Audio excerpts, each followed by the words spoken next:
Hello and welcome to Middle East Matters. I'm Hala Mohyuddin. Coming up in today's show, another tragic consequence of the Syrian conflict. We meet the Syrian children in sweatshops rather than school. Egyptian artists reflect on life post-revolution under President al-Sisi, and breaking bread while breaking down barriers in Bethlehem during Ramadan. Now, many who fled the Syrian war consider themselves lucky to be alive. But at what cost? In this exclusive report from our colleagues at France 2, we meet the legions of Syrian child labourers who make the cheap jeans we buy and who desperately want to return home to Syria and learn to read and write. Little by little, this has become a familiar sight in Turkey. Syrian children working in shops and markets when they should be in school.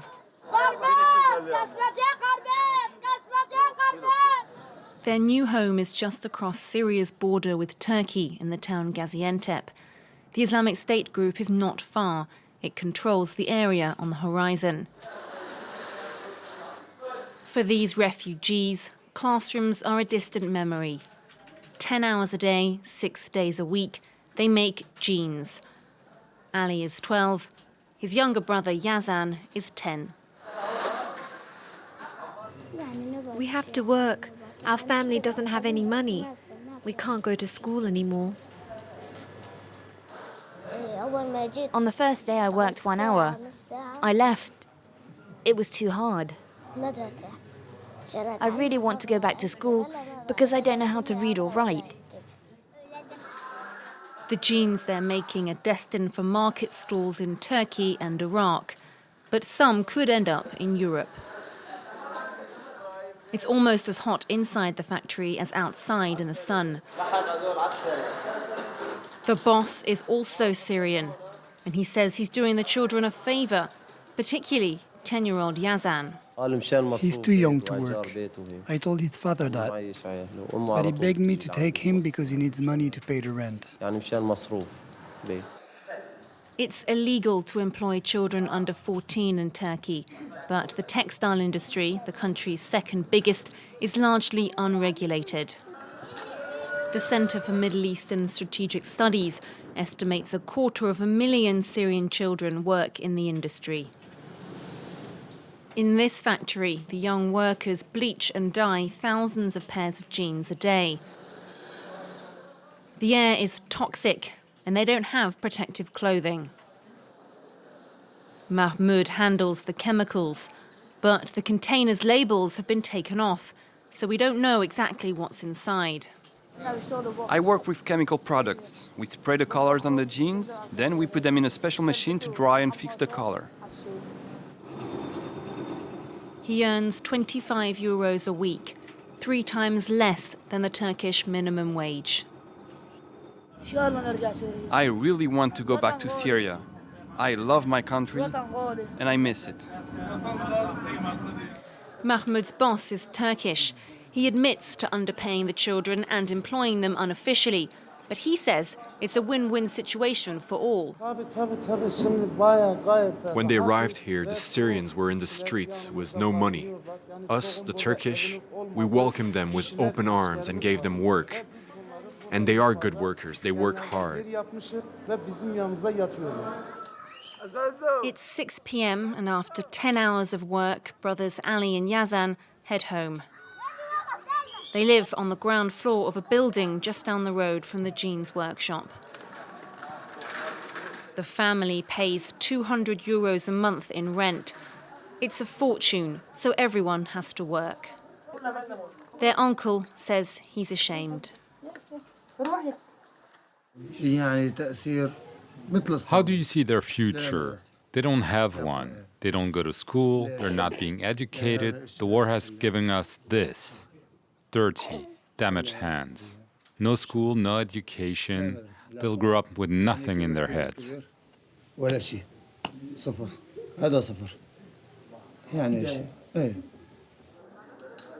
In Turkey, half of young Syrian refugees don't go to school. The country has opened emergency classrooms like this one. The teacher is Syrian too.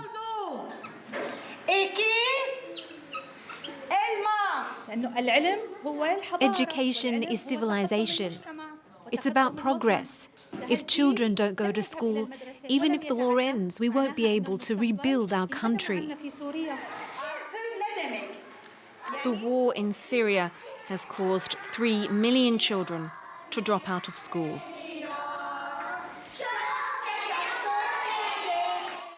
Well, to Egypt now, where art, music and journalism were given a new lease of life in the immediate aftermath of the 2011 uprising. Fast forward 5 years and that cultural explosion has been all but extinguished. Well, we take a look at life for creatives under President Abdel Fattah al-Sisi in post-revolution Egypt. They sing about freedom and rebellion. These musicians were used to playing in the streets of Cairo, but that's now impossible. They first met during the 2011 revolution. 5 years on, they're forced to play their instruments in secret, behind these walls. There are more and more restrictions in public areas, so playing in the streets has become very difficult. It's not like it used to be. When Abdel Fattah al-Sisi came to power, after Mohamed Morsi was overthrown in 2013, his regime cracked down hard on his political opponents. Anyone who didn't fall in line was targeted. Today, public gatherings are banned in Egypt, but that hasn't stopped some figures from speaking out. This law goes against the Constitution. Our Constitution gives us the right to express ourselves through creativity and art, thoughts and beliefs, and by peaceful protests and strike action. The Egyptian government wields a forbidding security apparatus, which it uses to stamp out any signs of dissent. The group Metro Tune found out what that means firsthand. The group used to perform in the subway, an ideal place to interact with the passing public. But they were strong-armed into putting down their instruments. One day an agent said to us, "We're going to send people who will scare you off."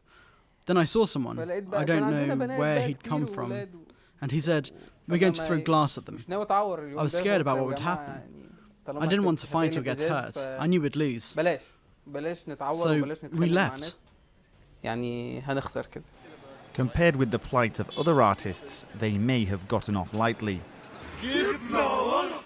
Last month, 5 young comedians, famous for making videos like this, mocking Egypt's strongman ruler al-Sisi, were arrested. Their Facebook accounts were deleted, and 4 of them were accused of inciting terrorism.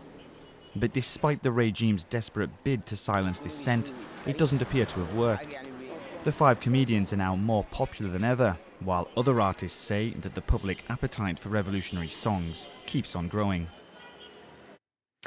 And as we enter the final days of Ramadan, we head to Bethlehem for a unique charitable initiative. The local council in Bethlehem cooks thousands of meals each day for Muslims who cannot afford their own meal to break their fast at sundown. However, as Iris Mackler reports, they're being joined by poor Christians as well. In this charity kitchen in Bethlehem, volunteers are preparing rice and lamb, as they do every day during this Ramadan. They will provide 30,000 meals for poor families breaking their fast during the Muslim holy month. It's an initiative of the governor of Bethlehem, who's also raised around €350,000 to make it happen. 90% of the money, it's a public donation from the rich people to the poor people. What makes this unusual is that Muslims and Christians are working side by side to prepare the food in the city where the Bible tells us that Jesus was born. This initiative joins Muslims and Christians. Their hands are together, they work together, they give to the people together, and they support each other. There are also Christians among the people bringing their pots to be filled. Even though they're not fasting, They are hungry. My cousin, we haven't no money for eating. I haven't enough money. I have, but I haven't enough. No, I have problems. My hands, I can't walk. Khalil is a widow. Some of her children are sick. This Ramadan, she and her daughters-in-law have come here every day. Sometimes we have no money for the Ramadan meal. Our economic situation is miserable. There are no jobs. Poor families across Bethlehem are eating well tonight. Muslims, of course, but Christians too. And that's all from the Middle East Matters team for now. Thanks for being with us. We're back at the same time next week. And don't forget, you can watch this show and others on our website. That's france24.com, available in French, English and Arabic. Thanks again. Bye for now.